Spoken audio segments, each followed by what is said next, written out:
সূরা আনকাবুতের 7 নম্বর আয়াতে কথাটা বলছে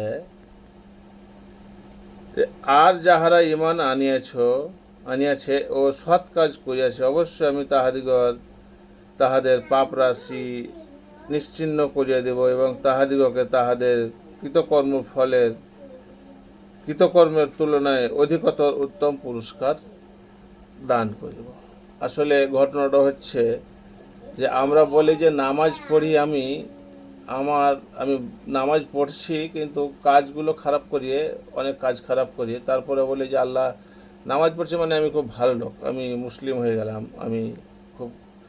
আমার পাপ ক্ষমা হয়ে যাবে। কিন্তু না, নামাজ পড়লে আপনার পাপ ক্ষমা হবে এটা আলাদা কথা। কিন্তু দেখেন এখানে আল্লাহ বলছে পাপ রাশিকে আমি তাদের নিশ্চিহ্ন করে দেব, তাদের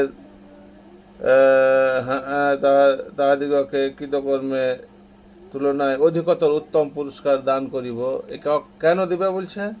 যে যারা ঈমান আনিয়াছে ও সৎ কাজ করিয়াছে। যারা সৎ কাজের কথাটা হচ্ছে সবচাইতে মূল্যবান কথা, মেন কথা, যে আপনি যাই করেন, নামাজ পড়েন, তারপরে কাজটা কিন্তু সৎ হইতে হবে। সৎ কাজ না করলে আপনার কিন্তু উপায় নাই। এটাই বোঝা যাচ্ছে যে সূরা আনকাবুতের 7 নম্বর আয়াতে এই ঘটনাটা বলা।